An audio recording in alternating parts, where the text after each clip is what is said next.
Shlamalochon, ana shimi ile Saragawu, tagbaranta bitarke ashurbanipal, gu shotasa mordotanaya aturaya. It is my privilege to participate in this lecture series on Kha'b Nissan, which marks the beginning of many more insightful lectures to come. Today, we are pleased to have Dr. Shana Zaia, a professor of ancient history in the Department of Art and Culture, History and Antiquity at the Vrije University in Amsterdam, as our speaker. Dr. Zaia's topic for today's lecture is Ancient Assyrian Priests and the New Year. As I mentioned earlier, Dr. Shana Zaia is an assistant professor of ancient history in the Department of Art and Culture, History and Antiquity at the Vrije University in Amsterdam. She completed her PhD in Assyriology with distinction from Yale University, where she also earned her Master of Philosophy in Assyriology with a comparative Semitic languages minor. Dr. Zaia's research focuses on the interplay between royal power and official religious cult in Assyria from 1000 through 600 BCE. She has also taught in the Department of Religious Studies at Fairfield University and worked as the coordinator for writing advisors at the Graduate Writing Lab within the Yale University Center for Teaching and Learning. Additionally, Dr. Zaia has held various postdoctoral positions at institutions such as the University of Vienna and the University of Helsinki. She is affiliated with several academic projects in her field and has published numerous articles and book chapters on Assyrian religion and culture. After the lecture, we invite you to stay updated on the latest news and events of the Assyrian Cultural Foundation by following us on Facebook, Instagram, Twitter, and YouTube. These lectures will be recorded and posted on our YouTube channel. I will provide you with links to all our social media channels in the chat. I kindly request that you keep your microphones muted throughout the lecture to prevent any interruptions. Please note that failure to comply may result in being removed from the Zoom session. Now, I would like to hand it over to Mr. Robert.dekelaita, who has put in countless efforts to make these lectures a reality. Thank you. Thank you, Sarah. That was wonderful. And I welcome you all, Shana Zaia, and I welcome Dr. Shana Zaia. I'm really honored, all of us are, to have an Assyriologist among us. I can't wait for the lecture.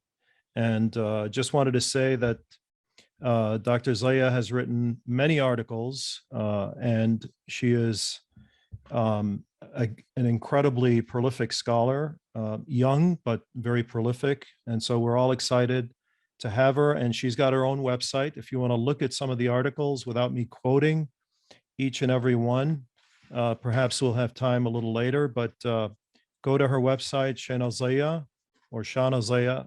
Well, it is my great honor to be here on this occasion to speak about my work and my passion, which is ancient Assyrian religion. And I hope that this will be the first of a very nice lecture series that I'm looking forward to myself at this Assyrian New Year's event.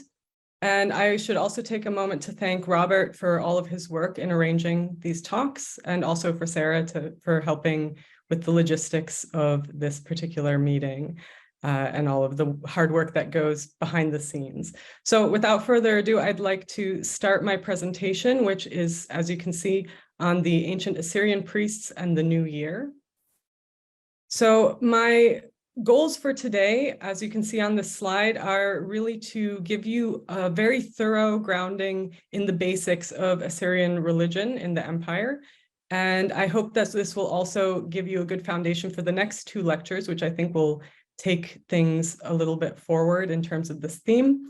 So this is my plan for today. I'll give you a basic background to the history and then some foundations for the religion. And then we'll talk more specifically about the king and his relationship with his gods, the temples, how they worked and who ran them, priests and what exactly they were up to, and then more specifically about festivals and celebrations, and then the topic of this lecture series, which is the Assyrian New Year and specifically the Akitu celebration.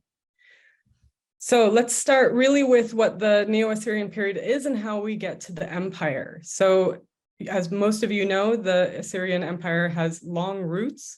We start off with the city-state of Ashur, which is at the bottom of this red triangle. And in the beginning, in the 3rd millennium, it really was just a small city-state. It eventually had a very good trading outpost that reached all the way into modern-day Turkey. But for the most part, it was semi-independent or dependent on other kingdoms until it started becoming a territorial kingdom first in the 2nd millennium. And then it started to expand outwards from that red triangle that I've marked. That is the Assyrian core heartland. It always is the core heartland. So it's good to see what the eventual spread of what would become the empire is. It really reached quite far out geographically. So this imperial development has what we recognize as essentially 2 phases. The first expansion phase, which you can see is essentially the darker green. It starts around 1000 BC. These dates are very sort of rounded up so that you get a more general overview. But we have a first expansion phase and then a second expansion phase that becomes the dark green section as kings started campaigning really outside of the borders. And then we finally get to the true imperial phase. That's what we mean when we talk about the Neo-Assyrian Empire, is this period between around 800 to around 600. The empire falls around 610, but in between it reaches its greatest extent geographically and powerfully, and it's during that time that we have the most famous kings, the Sargonid dynasty. These are names that you'll definitely recognize: Sargon II, Sennacherib, Esarhaddon, Ashurbanipal. They were all part of the Neo-Assyrian Empire. So my talk today will really be focusing on this imperial period, quite late in Assyria's development. So first, let's talk about how we know so much about the Neo-Assyrian Empire, and we do know a lot about the Neo-Assyrian Empire. My specialty is texts, so that's what I will mostly talk about, but there are some other important sources as well. This image, by the way, is from the British Museum's exhibit on Ashurbanipal that they ran some years ago before the pandemic time. And they really did a good job of giving you the feeling of being in Ashurbanipal's library surrounded by so many inscriptions, because the written sources are really the heart of what we do as Assyriologists who focus especially on the Neo-Assyrian period.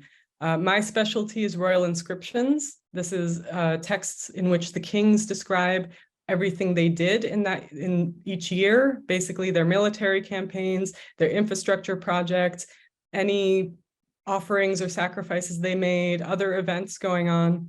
But we have a lot of other texts as well. So like letters between the kings and his officials. This includes priests.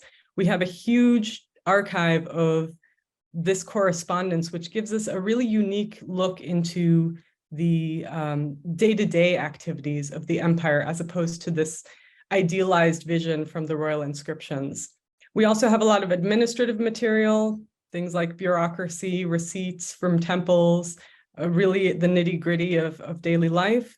We also have the very famous literature and mythological texts. You probably know the Epic of Gilgamesh, or Enuma Elish, or Anzu. And we also have texts that relate to what we might think of more as openly religious: ritual, prophecy, divination. But religion is in a lot of these text genres. It's not restricted to just that last one. And I have to emphasize that we have tens of thousands of surviving texts from Assyria.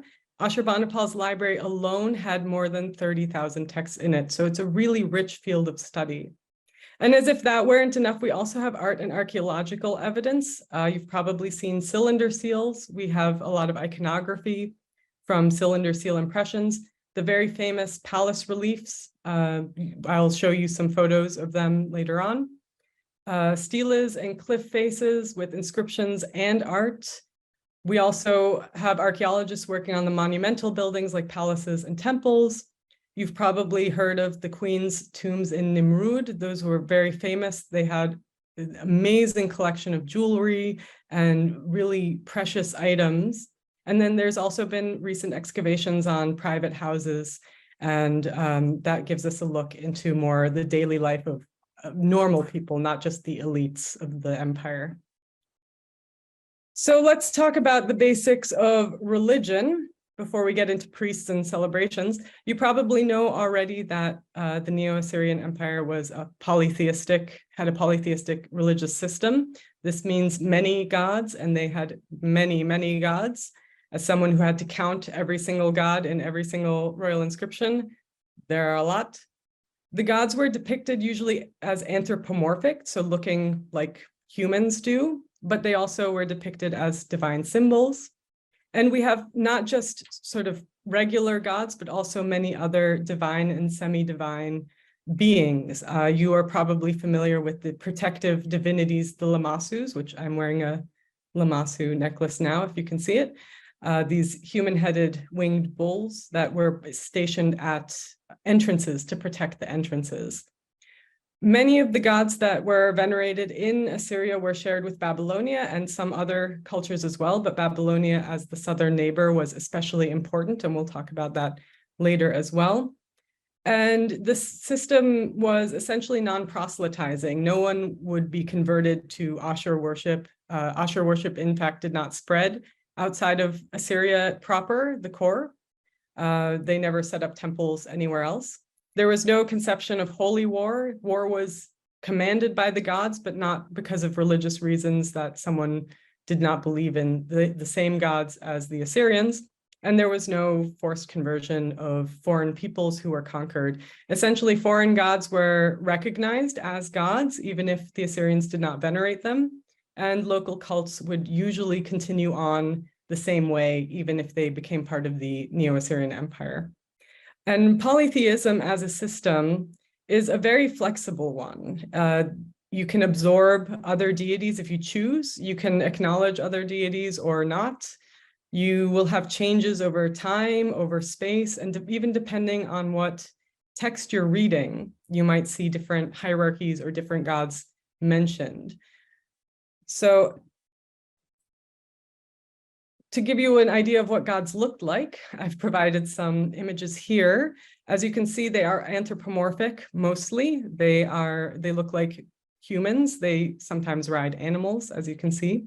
What you're looking at here is at the bottom left, it's a Tiglath-Pileser III palace relief that shows the Assyrian army deporting foreign deities from a conquered territory.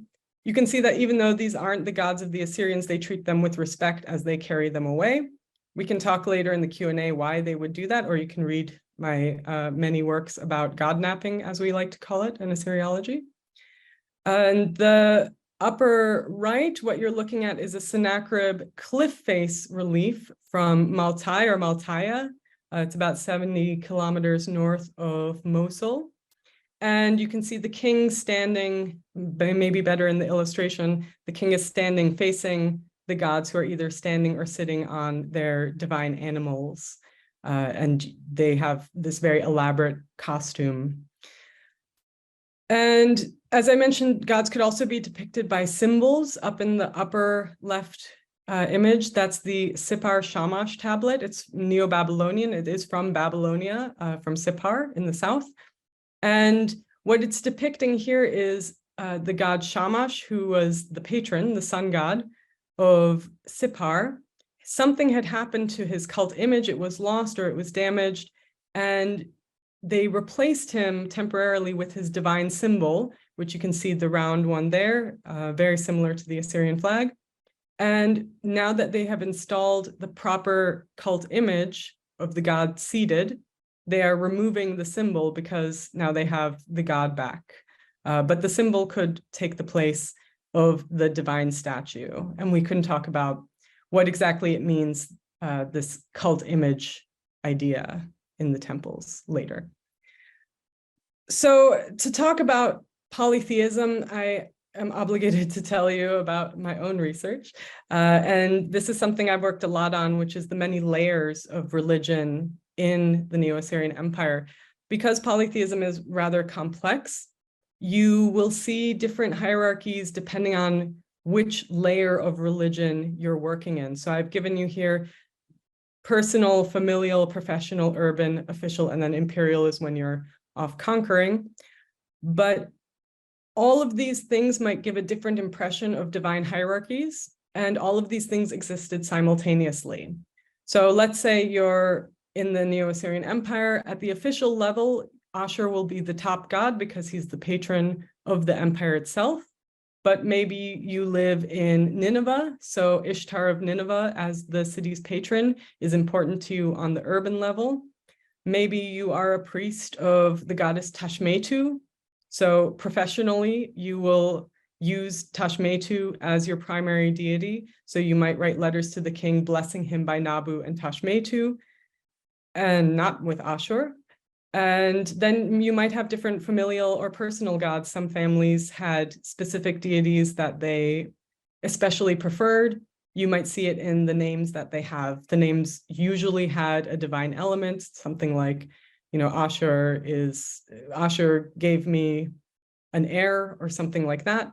And you can see in families that sometimes the same god seems to reappear over and over again. And all of these things were true simultaneously. So polytheism is a very flexible and complicated system, but one that made sense to the people living in the empire. And polytheism actually still exists today, so I shouldn't use the past tense there.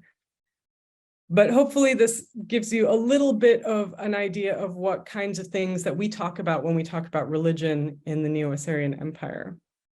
But now, how does the king come into this story? So the king had a very close relationship to the gods. Essentially, he was their mortal representative on earth. And it's important to state at the outset that Assyrian kings were not divine. They were never divinized in their lifetimes. There are Mesopotamian kings who were, like Naram-Sin, but not any Assyrian kings. They were always considered mortal. But they had a close relationship to the gods and had access to the gods in very different ways. And essentially everything they did was because of the command of the gods or to thank the gods for their successes. The gods endorsed the king at every stage of his rule, from his nomination to his taking the throne, to his military campaigns, to everything he did. And they made sure that he was victorious. If you weren't victorious, it means the gods had abandoned you, and that is why you failed. So the kings would credit the gods with their successes. They would always say that the gods commanded me to do this, and I did this, and then I offered thanks to these gods. And I've given you two images here. The one at the bottom is Ashurbanipal, one of his palace reliefs. You can see he is making a libation over a lion that he has killed. You probably know Ashurbanipal's famous lion hunts from other reliefs. And he's making an offering to Ishtar as the one who helped him defeat these lions. And we know that it's Ishtar because he's holding a bow, which is one of her weapons. So you can see a ritual thanks to the gods for helping him defeat the lions. And we even have musicians there as part of this ritual ceremony. On the side of the slide, on the right side, you can see a Shamshi Adad V stela, and he is facing divine symbols. Like I told you, symbols can stand in for the gods, and he is facing several symbols from the top to the bottom. It's either Ashur or Anu. Both of them have the horned crown as a symbol. Then there's the winged disc of Shamash. Then there's the crescent moon of the moon god Sin. Then there's the horns of Adad, and then there is the star of Ishtar.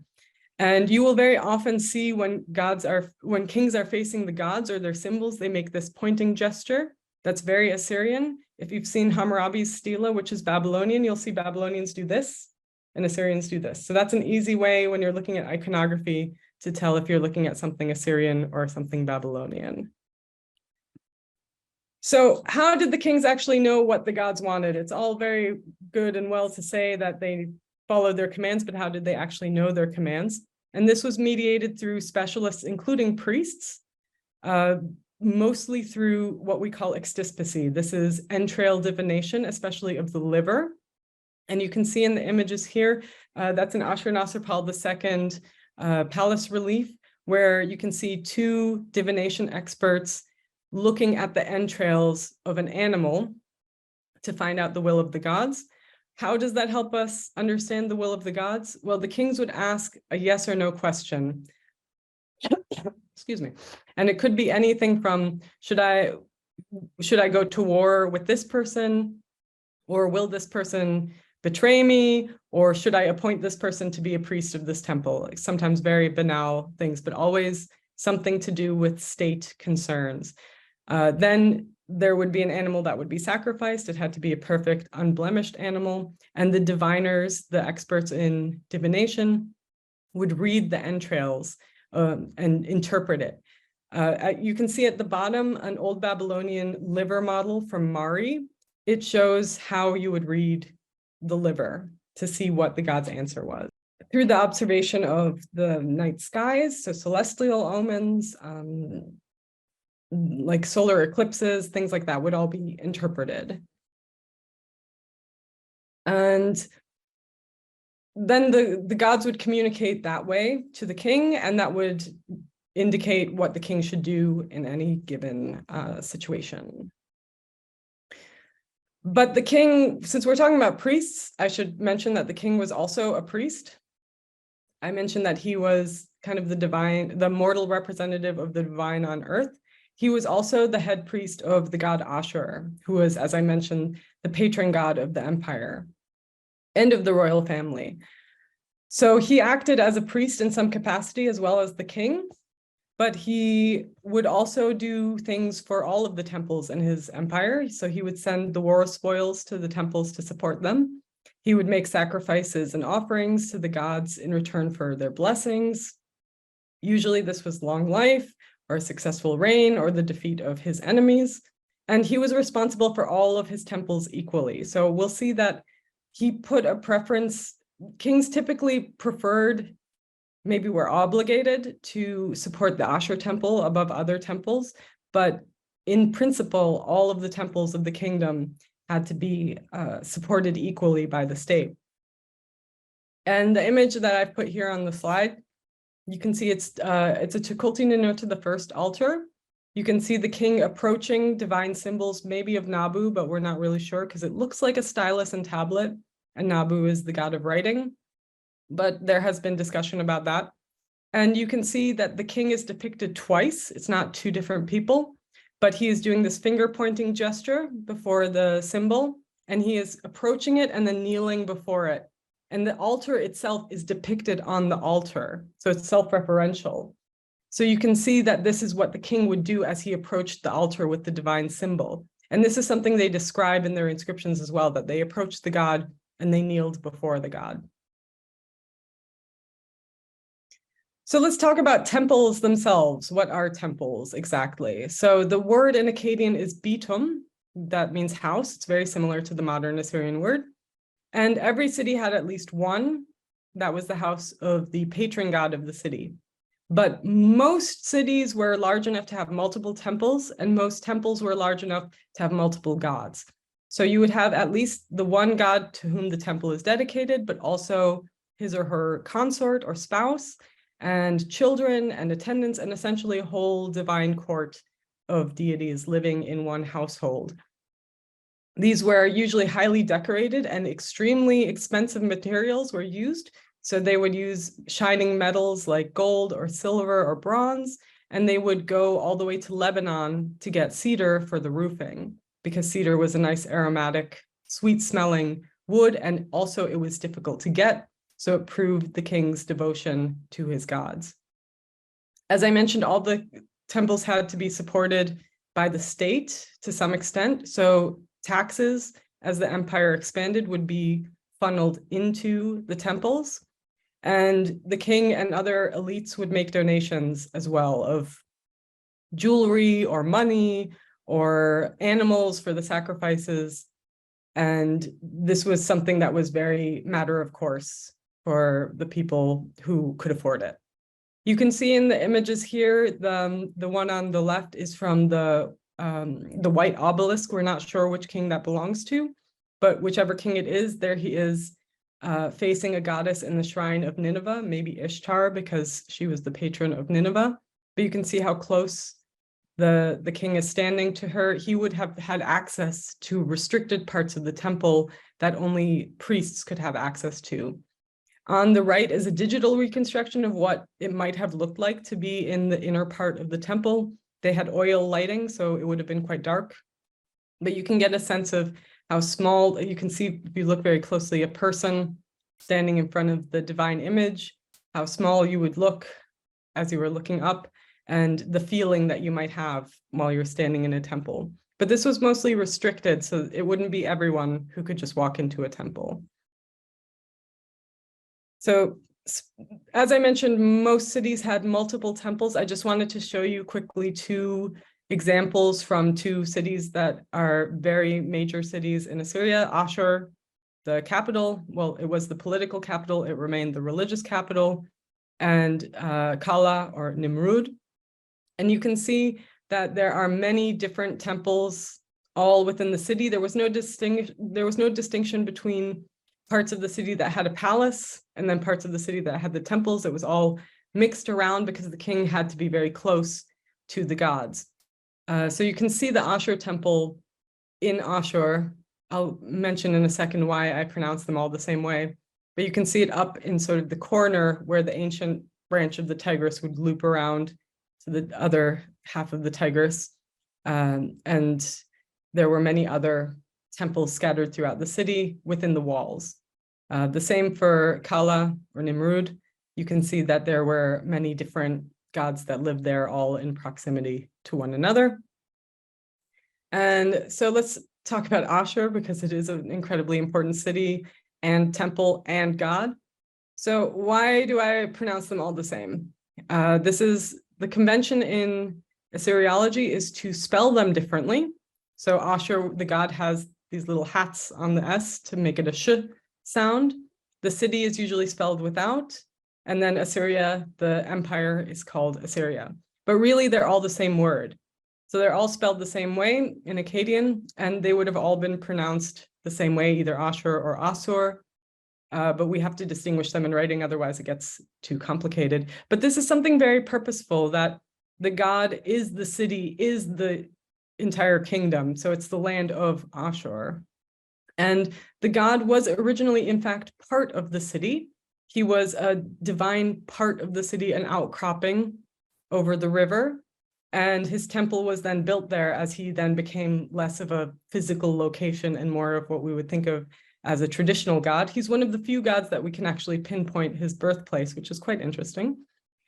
And the temple was essentially the main temple, even as the empire had started, just as Ashur as a city-state. And it remained important, even though the political capital moved elsewhere. It moved to Ninurta, it moved to Dur-Sharrukin, it moved to Kala, it moved to Nineveh. But the religious center was always Ashur, no matter what. And kings would return to the temple quite often. They would have to get their coronation there. It was very important that they were invested with royal powers in the temple of Ashur. And they would come back for major rituals, of course. We'll talk about the Akitu a little bit later. But they would also return at another very important point, which is at the end of their life, they would be buried there. So the queen's tombs in Nimrud did not have kings in it, because they would have been buried in Ashur in the traditional religious center. So I mentioned earlier, the Ashur temple received the most royal attention. It got the most financial support. In the Middle Assyrian period, especially in the second millennium, we can see an entire tax system built around funneling resources into the Ashur temple, where then it would be redistributed outwards.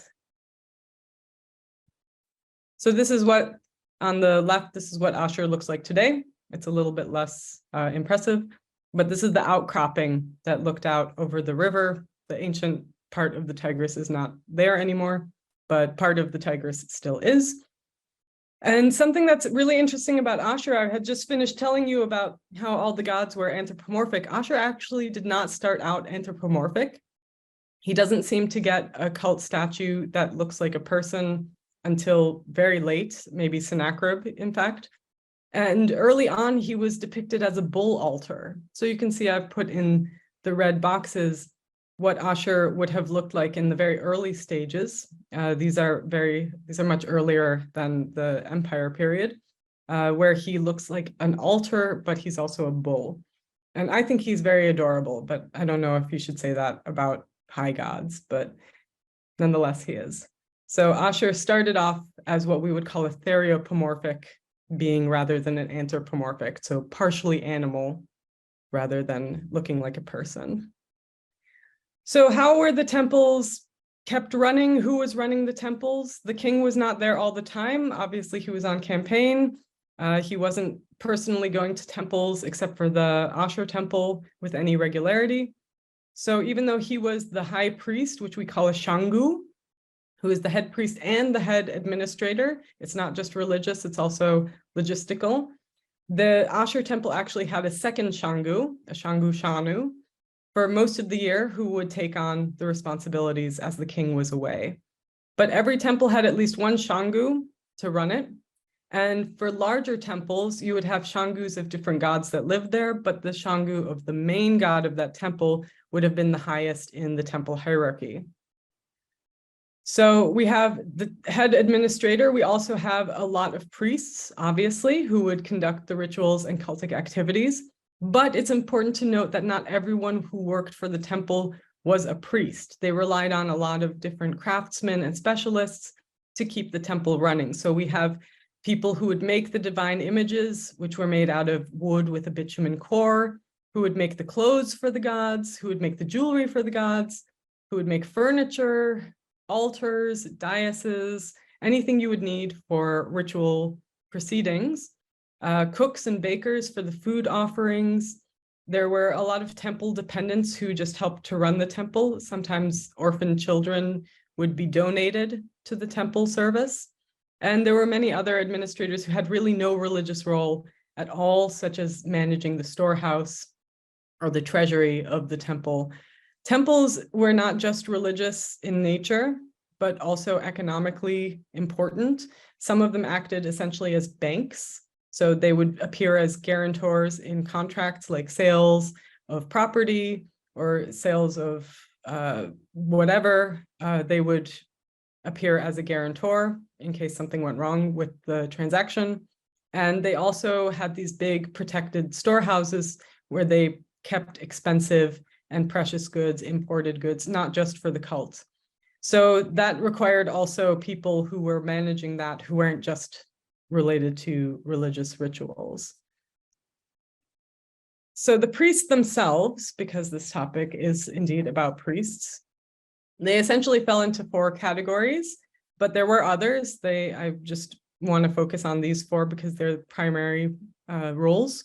So we have the divination experts, which we already talked about, the lamentation singers, the exorcists, which we talked also kind of indirectly about with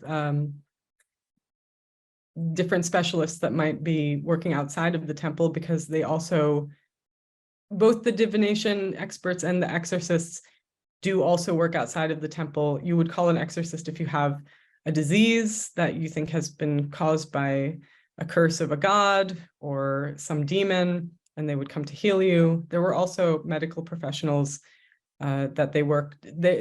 I won't get into it right now, but there are many different people who would help in the healing arts, and exorcists were one of them. And then the Shangu too, that we already talked about as administrators.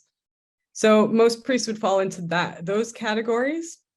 These were lifetime appointments that were typically passed down from father to son at the point of death of the father. Then the son would become a priest, but they would have an apprenticeship period as they were training. Theoretically, the king handpicked every single priest working in every single temple. We don't know how logistically possible that might have been. Maybe it was more the idea of it, but theoretically, they had to be approved by the king, appointed by the king, and then confirmed by the gods through this liver divination that I talked about earlier. And the reason that there was this very difficult process of approval is that they were able to enter the most restricted parts of the temple and touch cultic objects and sacred objects, and even help clothe the deities, so they would see the gods unclothed. So they had to go through rigorous education. They had to be appointed by the king. They had to be confirmed by the gods. They also had to be physically fit. They had to be considered responsible. They couldn't be criminals or something. And they had to be male. There weren't women in these roles at this time. And they would essentially then enter this elite priestly class that often was passed down between these very prominent families. So you can distinguish which ones are priests in art depictions like this wall relief, because they usually had a special hat.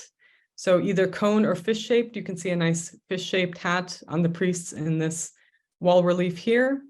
And I'll show you some cone-shaped ones or some more rounded ones on the next slide. And there was also this act of ritually shaving them, at least at the point that they were installed as priests. We're not sure if they were then continuously ritually shaved, but you don't really see them with beards, which is an interesting thing. And we don't know if they were shaved really from head to toe or if it was just their face, but the shaving was an important part of becoming a priest. So here on this relief, you can see there's two priests with these round hats. That's another way that we can distinguish the priests. They're doing some sort of ritual over enemies that have submitted to the king. We're not quite sure which ritual this was. But for the most part, and it's kind of underwhelming, the daily cult was the most important duty of the temple. The daily cult had to keep running. That's how you know a temple was functioning. It should not be stopped. It consists of ritually feeding the gods, bread, beer, and meats. And that was mostly what the temple was concerned with. So we'll be talking about festivals today, but really that was not as important as the day-to-day cult of the multiple feeding times for the gods. So they also, in addition to the daily cult, they had to make sure the temple was still in good working order. They managed the regular maintenance and they managed any projects that needed to be done, acquiring new clothes for the gods or new jewelry or new cultic implements. And they usually needed the support of the king for the really extensive projects, like rebuilding the wall of the temple if it falls down. But for the most part, they were essentially left independently to manage things on their own. So when we see letters from the priests to the king, it's usually when something has gone horribly wrong. They sometimes write to the king saying everything's fine, and then they talk about a different problem that's not related to the temple. But if they're talking about the temple, then something has broken or they need money to fix something, or someone has taken on more responsibility than they were allowed to take and are overstepping other people's roles in the temple. Otherwise, when it came to their relationship with the king, they would have to make sure the king was doing his rituals correctly, or would receive the results of divination and other communications of the gods. But because the king was only related to certain rituals, that was not the bulk of their responsibilities. But when he was involved, they were the ones who facilitated his participation. There were other regular rituals, such as different purification rituals, different bathing the gods, marriage rituals between the gods, things like that. And those would happen with regularity, but not on a day-to-day basis like the feeding would take place. And then there were also festival celebrations. These were less frequent than even the regular rituals, but still quite important. So we have a lot of different festivals for different gods. There are many, many cultic calendars in Mesopotamia. The Neo-Assyrian one is different from the Middle Assyrian one, is different from the Old Babylonian one. And a lot of books have been written about the different cultic calendars, so I won't get into the other ones here. But essentially, they would specify which days of which month were special festivals or feast days or celebrations for which gods. And for these festivals, we would usually expect music, singing, and lamentations. So the Kalutu, the lamentation priests, would be around, musicians would be around. There would be prayers and incantations and offerings, more offerings and feasts than usual. Sometimes we can see in the offering schedules, for lack of a better word, that the amount of food given was much higher on a certain day, so we can determine that was probably a festival for a specific god. And Then we often get processions of gods to the palace or to other temples.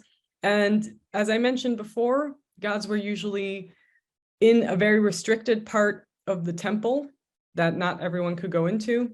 So these public festivals would really be maybe the only opportunity for members of the general public to see the divine images. Otherwise, they would not have any experience of them.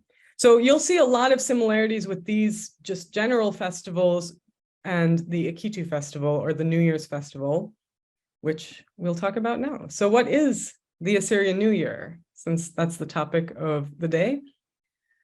Well, first, we have to talk about the calendar. And it's not as straightforward as one might think. So the Mesopotamian calendar, at least for the Neo-Assyrian period, and it is different slightly in different periods, we have lunar months, so 12 months per year based on the moon. So either 29 or 30 days, and it's not consistent which months are 29 or 30, depending on which time you're in. But the complicated part is that it's a solar year. So they would have to stick in entire months every once in a while to correct the drift of the months throughout the year. Interestingly, in the Middle Assyrian period, there was no intercalary months at all. It was a purely lunar year. So the beginning of the year could be basically in any season because the calendar would drift so much. But in general, the first and the last months were usually the most important from a cultic or religious perspective.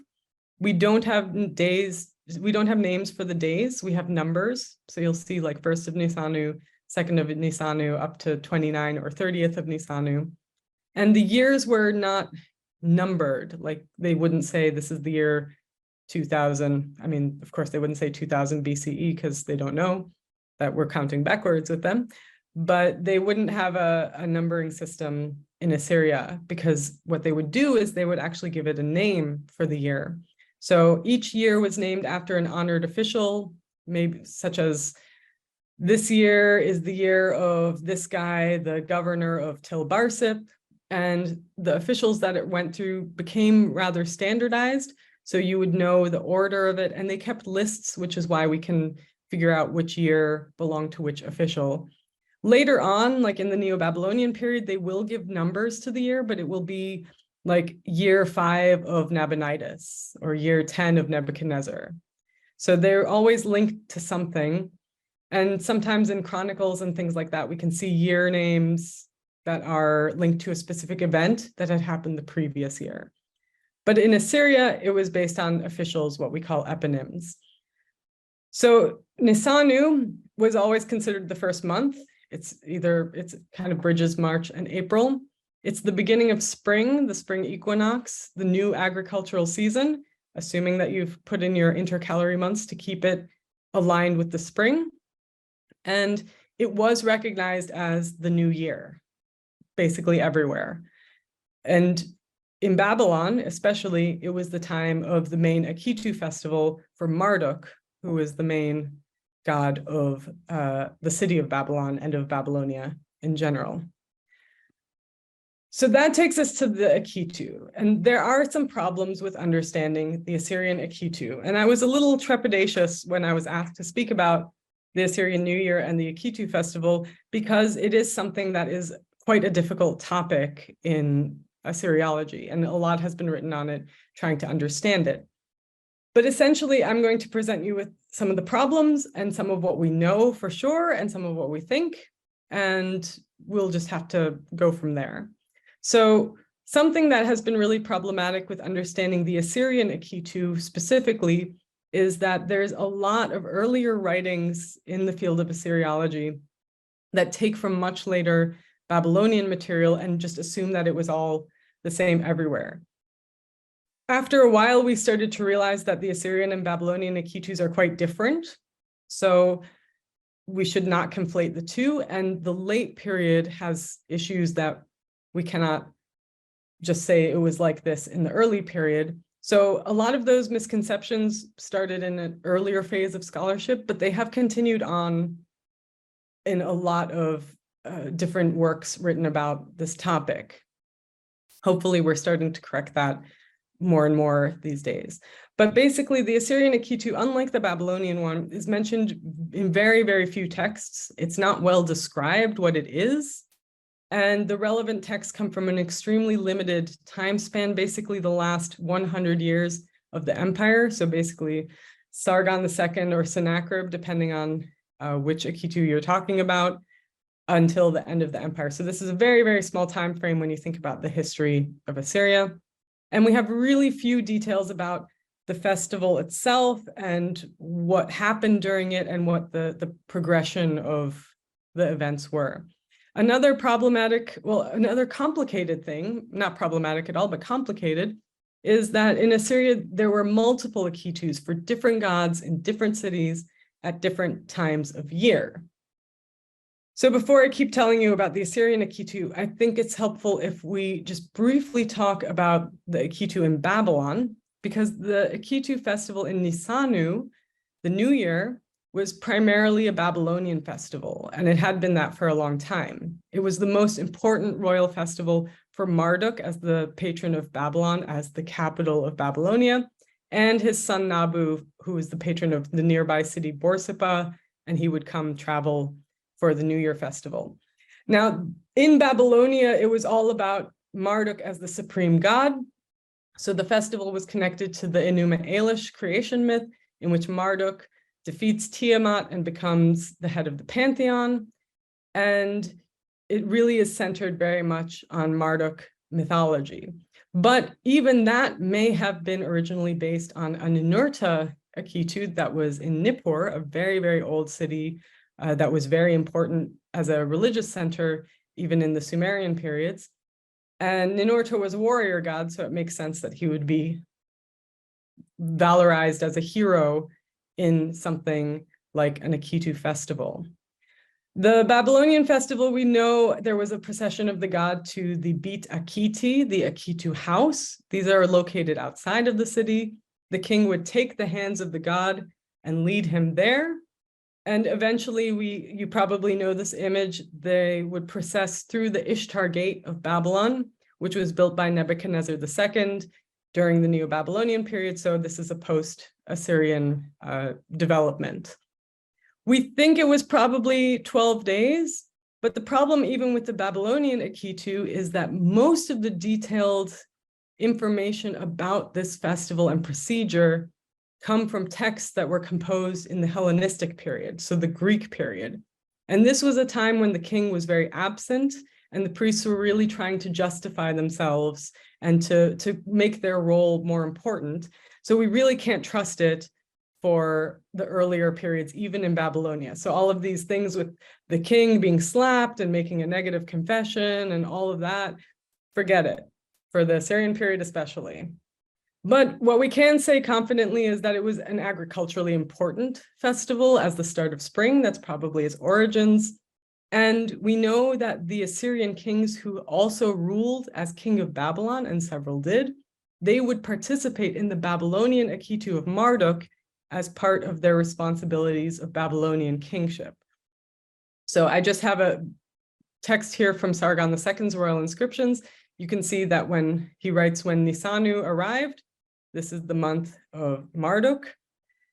He goes out from his temple. I took the hands of Marduk and of Nabu, his son, and I took them along the road to the Akitu house, and then he presented them with magnificent gifts of gold and silver and lapis lazuli and colorful wool and aromatic woods and animals. And he would pray for success, continued success over his enemies. So this is a good depiction of what the Babylonian Akitu looked like.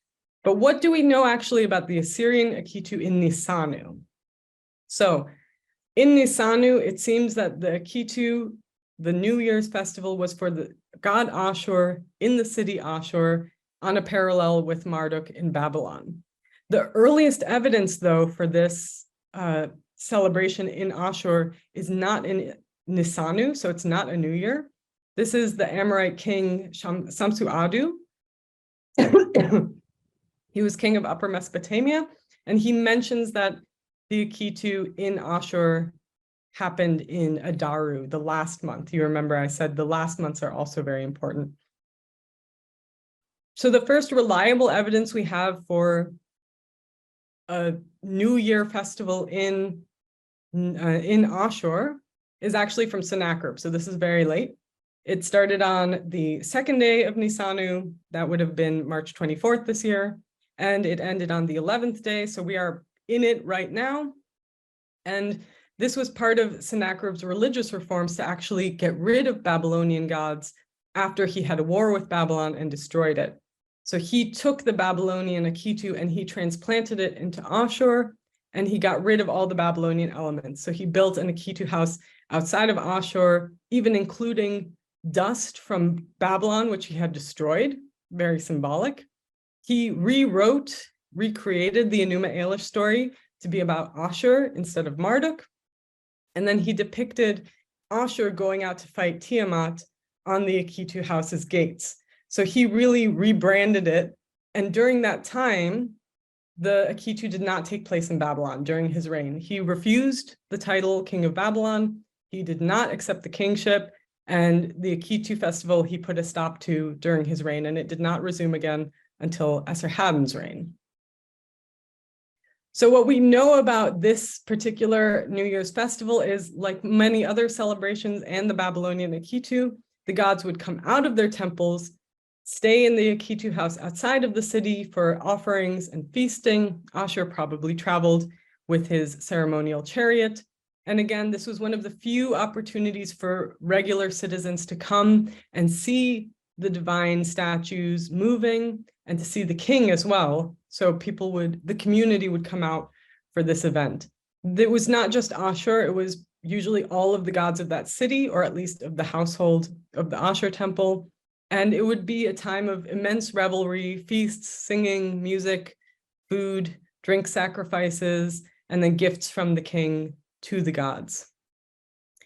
Akitu houses, just as a brief side note, you can see on the map here, I've put it in a red square. It was always outside the city walls. They're much smaller than normal temples, but they were very highly decorated. They were full of very expensive materials. So they were made of limestones or bricks that were made with lapis lazuli and obsidian embedded into it. They were highly decorated, and they usually had gardens and orchards. Since they were outside the city, they had the space for that. They would have their own priestly staff who would maintain the building, but also assist with these rituals, and would probably work with the priests of the other temples during the Akitu festival itself. And then they would help the king with the rituals in the Akitu house. And the divine images would stay for multiple days in the Akitu house, so they had to make sure that it was a good place for the divine statues to be safe and to be well taken care of, and to get all of the food and beer and wine and whatever else, fruit sacrifices and offerings that they made. So the priest roles, most of what we know about the Akitu and the priests is really about the king and what his role was as the high priest. It is a royal ritual. It's a public royal ritual. So he is acting as both the high priest and the king. And we have only one ritual text that describes 2 days of what's probably the Akitu festival in Ashur, but it's not really clear where it is or which king it is. It might also be Nineveh. But you can see that the duties that the king had during these ritual days were very sort of specific ritual acts. He wears a necklace of divine symbols. He burns incense. He sacrifices sheep. He strews salt around on the table. He performs purification. He shows himself to the public. He kisses the gods' feet. He sets their table. He serves them meat, all from the sacrificed animals. He gives them oil, honey, and wine. So we really only know maybe about 2 days of one Akitu festival. But we can suppose that this was something that for all of the days, there would be this kind of giving of food and burning incense and music and other prayers and hymns and lamentations. And as I mentioned, the priests of the temples in Ashur probably worked with the staff of the Akitu house to move the gods, prepare the rooms, prepare the offerings, perform divination and ritual songs. And something that doesn't occur with the Ashur temple, but it occurs at least with the scene of Haran Akitu is that the king could actually symbolically send his garments if he couldn't attend in person. It would look very bad if he didn't go to the Ashur Akitu festival, so he didn't usually skip that. But for other ones, he might send his clothes, and then the priests would have to take over his role and essentially take his garments instead of him through this ritual proceeding. As I mentioned, one of the things that's interesting about Assyrian Akitu festivals in particular is that we know there were many others. In Babylonia, the one in Babylon was really the main one, although occasionally some others were mentioned in Babylonia's history.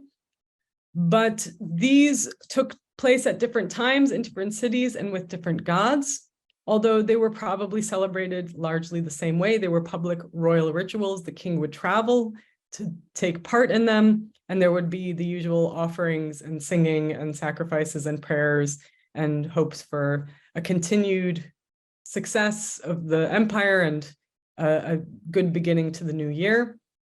I've listed all the ones I know about on this slide: Ishtar of Nineveh, Ishtar of Arbela, where she would actually travel to the Akitu house in Milkia, that's modern Ankawa, outside of Erbil, Scene of Haran, Ninurta, and then later Nabu and Tashmetu in Kala, Adad of Kurbail, and Adad of Kilizi. You can see on this slide that these are all very different dates.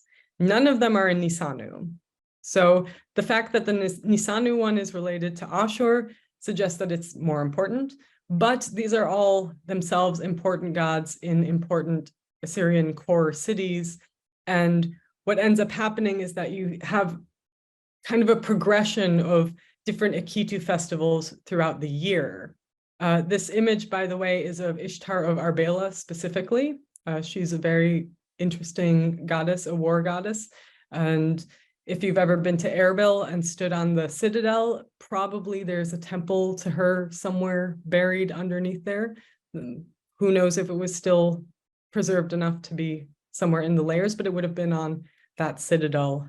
And then she would have processed out and into Milkia, or modern Ankawa, for the Akitu. So trying to sum up what we can actually say about the Assyrian Akitu, we need to think about what the purpose was of all these Akitu festivals, because it wasn't just the New Year festival, but also several other festivals throughout a year. Well, the king traveling to so many different cities and having such a large public ceremony, this created essentially a network of Akitu festivals in all the major cities of the empire, and the king would visit basically all of the major cities in that core. So what we see as an overall impression is that it's less about one individual god, like the Babylonian Akitu, which is really about the supremacy of Marduk as the head of the pantheon. And it's really not just about the new year, but more about the empire and its cohesion geographically and also ideologically and throughout the year at different times. Many have suggested that it was probably more like a royal triumph, what we see in the Roman period, celebrations where the king would parade war captives and war spoils as he went from city to city. So some have suggested that this Akitu schedule was like that the king would travel around and show off the success of the empire, and also to thank the gods for these victories and for the prosperity of the empire in general. As I mentioned, the king is always thanking the gods for everything he achieves. And this would have been a way to get the community also to see that the empire is doing well, it's successful, and it is part of an identity building for the communities. All of these offerings and gifts were always in hopes that the gods would continue to support the king, to support the empire, and to renew their blessings, especially the one at the new year. We can assume that it was a renewal of the blessings for the new year, and even from not just a military perspective, but also an agricultural perspective, because it is the spring festival. So what can I conclude to give you to take away from this lecture? First, we talked that religion was an important part of royal ideology. I hope I've made that very clear. that everything the king accomplished was in service of and with the support of his gods. The king had this dual role as both the ruler and high priest of Ashur. He was responsible for royal rituals and the maintenance of the temples and their functionality in this priestly role, but it's also the responsibility of the ruler of the empire. He was supported by priests and other temple personnel. They would help run the temples, they would perform daily cults, and they would perform special ceremonies. They would help him specifically with royal rituals. And the New Year celebration and other Akitu festivals are still fairly mysterious to us as modern people, modern scholars, but we can tell that they were clearly important public royal rituals performed in cities within the core of the empire, which brought together the gods and the people in a very public way. These celebrations probably served the larger imperial program of communal thanks to the gods for their support and the renewal of the gods' blessing for the success and the prosperity of the empire, whether it was militarily or agriculturally or in some other way. And it was a recurring consolidation of the empire's unity. So that's something I wanted to point out in particular, because that is something I see as continuing through to today. And I think the other speakers in the series might speak a little bit more about the legacy of the Assyrian New Year. But today, just as in the past, the Assyrian New Year supports the unity of Assyrian communities, this time not just around the core of the empire, but actually around the world, because it creates an opportunity, a moment in time where we all come out together and we all celebrate the successes of the previous year, the hope for a successful coming year, and also a celebration of our traditions and the things that make us an Assyrian community.